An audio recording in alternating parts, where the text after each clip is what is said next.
расскажем, из чего у нас здесь каркас, какая у нас здесь вот комплектация полностью, все. Здесь получается у нас 150 утепление везде, каменная вата, внутри имитация бруса. По сути, она вот везде зашита.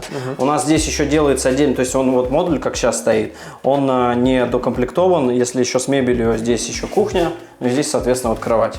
Это еще полностью он комплектуется. Снизу ламинат, теплые полы. Теплые полы электрические взяли? Да, электрический, вот терморегулятор. Ну, еще ставится сюда капральный конвектор, еще один вешают.